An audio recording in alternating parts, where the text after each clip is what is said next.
വമൻ യഅതിഹി മുഅ്മിനൻ ഖദ് അമില സ്സാലിഹാത്ത് ഫഉലൈക ലഹുമുദ് ദറജാതുൽ ഉല.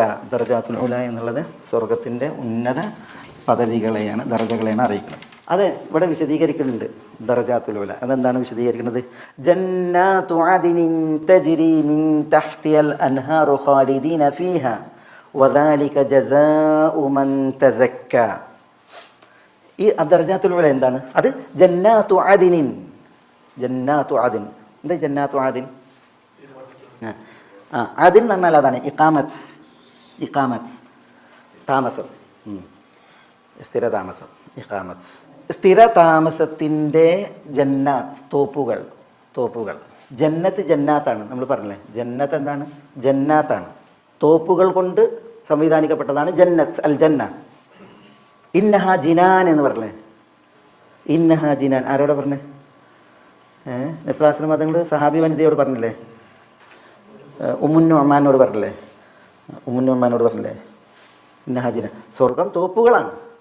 അത് ജന്നാത്തു അദ്നി, നിത്യവാസത്തിൻ്റെ ജന്നാത്ത്. അതാണ് ദറജാത്തുൽ ഉല അതുകൊണ്ട് ഉദ്ദേശം. തജ്രി മിൻ തഹ്തിഹൽ അൻഹാർ. തജ്രി എന്നാൽ ഒഴുകുന്നു, ഒഴുകും. മിൻ തഹ്തിഹൽ അൻഹാർ. മിൻ തഹ്തിഹൽ അൻഹാർ, അതിൻ്റെ തഹ്തിൽ നിന്ന്, തഹ്താണ് താഴ്ഭാഗത്ത് നിന്ന് എന്തൊഴുകും? അൽ അൻഹാർ. അൽ അൻഹാർ, നെഹ്ർ, അൻഹാർ നദികൾ, നദികൾ, പുഴകൾ. തജ്രി മിൻ തഹ്തിഹൽ അൻഹാർ, നദികൾ അതിൻ്റെ താഴ്ഭാഗത്തിൽ നിന്ന് ഒഴുകും എന്നുള്ളതാണ്. ഈ തജ്രി മിൻ തഹ്തിഹൽ തഹ്തിഹൽ അൻഹാർ എത്ര നമ്മളെപ്പോഴും ഓതും വിശുദ്ധ ഖുർആനിൽ അല്ലേ? എത്ര പ്രാവശ്യം വന്നിട്ടുണ്ട്? ആരെങ്കിലും ആലോചിച്ചിട്ടുണ്ടോ ഇത്? അതെന്തുകൊണ്ട് നടത്തണമെങ്കിൽ സ്വർഗീയ നദികളുടെ, പുഴകളുടെ സവിശേഷത കൊണ്ട്. വൈവിധ്യങ്ങളാണ്. ഫിഹാ അൻഹാറും മിൻ മാഇൻ ഗൈരി ആസിൻ എന്നൊക്കെ പറഞ്ഞില്ലേ? കലർപ്പില്ലാത്ത നല്ല സ്വച്ഛമായ വെള്ളത്തിൻ്റെതുണ്ട്, പിന്നെ പാലാറുകളുണ്ട്, തേനാറുകളുണ്ട്, മധ്യ പുഴകളുണ്ട്, ഇതൊക്കെ അതിൻ്റെ ഉണ്ട്. അതേപോലെ തന്നെ ഇന്നാ തൈനാക്കൽ കൗസർ സൂറത്ത് ഇറങ്ങിയപ്പോൾ റസൂലുള്ളാഹി സ്വല്ലല്ലാഹു അലൈഹി വസല്ലം തങ്ങൾ സഹാബത്തിനോട് ചോദിച്ചു, തദ്റൂൻ മൽ കൗസർ, കൗസർ എന്താണെന്ന് നിങ്ങൾക്കറിയുമോ? അപ്പോൾ അവർ പറഞ്ഞു അല്ലാഹു വറസൂലുഹു അഅലം. അപ്പോൾ റസൂലുള്ളാഹി സ്വല്ലല്ലാഹു അലൈഹി വസല്ലം തങ്ങൾ പറഞ്ഞു നഹ്റുൻ ആതാനിഹി ഇല്ലാഹു ഫിൽ ജന്ന. അള്ളാഹു സുബ്ഹാനഹു വ തആല സ്വർഗത്തിൽ എനിക്ക് തന്ന നെഹർ, അത് നദിയാണെന്ത്? അൽ കൗസർ എന്ന് പറഞ്ഞിട്ട് പിന്നെ എൻ്റെ ശാസ്ത്ര തങ്ങൾ എന്ത് ചെയ്തു? ആ നെഹറിനെ വിശദീകരിക്കേണ്ടത്. സ്വർഗത്തിൽ അൻഹാറുകളുണ്ട്. സ്വർഗത്തിൽ ഒയൂൻ, അരുവികൾ ഉള്ളതുപോലെ തന്നെ. അരുവികൾ വേറെ, അൻഹാറുകൾ വേറെ. അരുവികളിൽപ്പെട്ടതാണ് സൽസബീൽ, അരുവികളിൽപ്പെട്ടതാണ് കാഫൂർ, അരുവികളിൽപ്പെട്ടതാണ് തസ്നീം, അരുവികൾ പിന്നെ പലതുണ്ട്. അൻഹാറിനെ സംബന്ധിച്ചിടത്തോളം അതാണ് സ്വർഗീയ അൻഹാർ എന്ന് പറഞ്ഞിട്ടുണ്ടെങ്കിൽ. നമ്മൾക്ക് ഈ ദുനിയാവിലൊക്കെ നെഹർ ഒഴുകണമെങ്കിൽ എന്ത് വേണം? അതിന് ഹദ് വേണം അല്ലേ?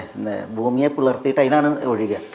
അതേസമയം സ്വർഗീയ അൻഹാർ എന്ന് പറഞ്ഞിട്ടുണ്ടെങ്കിൽ അത് ഒഴുകുന്നത് അൻഹാറുഹാ മിൻ ഗൈരി ഉഖ്ദൂദിൻ ജറത്ത് എന്നാണ്. സുബ്ഹാന മുംസികുഹാ മിനൽ ഫൈദാനി.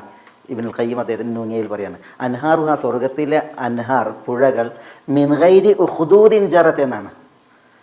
ഉഖ്ദൂദില്ല, കിടങ്ങുകളിലല്ല. പിന്നെയോ സ്വർഗത്തിൻ്റെ അടിഭാഗത്തിലൂടെയാണ് ഒഴുകണത്, കിടങ്ങൊന്നുമില്ല. മുകളിലൂടെ എങ്ങനെ പോകണമെന്ന് ആലോചിച്ച് നോക്കിയേ. അൻഹാർ മിൻ ഗൈരി ഉഖ്ദൂദിൻ ജറത്ത് സുബ്ഹാന മുംസികുഹാ മിനൽ ഫൈദാനി എന്നാണ്. യാതൊരു തടസ്സമില്ലാത്ത വെള്ളം മാത്രം ഇങ്ങനെ പോവുകയാണ്. പക്ഷെ എന്തുണ്ടാണില്ല? വെള്ളം പുറകെ ഒഴുകണില്ല. വെള്ളം പരിസരങ്ങളെ നനയ്ക്കണില്ല. പ്രളയമൊന്നുമില്ല. അപ്പോൾ സുബ്ഹാന മുംസികുഹാ മിനൽ ഫൈദാനി എന്ന് അവിടെ. അപ്പോൾ അതാണ് ആ അൻഹാറിൻ്റെ പ്രത്യേകത. മാത്രമല്ല അത് പിന്നെ ഒഴുകുന്നത് ആവശ്യക്കാരിലേക്കാണ്. ആർക്കാണ് വേണ്ടത്? അവരിലേക്കാണ് ഒഴുകുന്നത്. അപ്പോൾ തന്നെ ആവശ്യമുള്ള, തന്നെ ഇച്ഛിക്കുന്ന, ലഹും ഫിഹ ലഹും മായശാഊന ഫിഹ വലഹും മാ യദ്ദഊൻ. അപ്പോൾ തന്നെ ഉദ്ദേശിക്കുന്നവരിലേക്ക്, തൻ്റെ ആവശ്യക്കാരിലേക്ക് ഒഴുകുന്ന, അതും യാതൊരു പിന്നെ കിടങ്ങോ കാര്യമൊന്നും വേണ്ട, പ്രളയമില്ലാതെ ആരെയും ഒന്നിനെയും നനക്കാതെ ഒഴുകുന്ന അൻഹാറാണ് സ്വർഗത്തിൻ്റെ അൻഹാർ. അപ്പോൾ അങ്ങനെയാണ് അല്ലാഹു സുബ്ഹാനഹു വ തആല സ്വർഗത്തെ സംവിധാനിച്ചിട്ടുള്ളത്.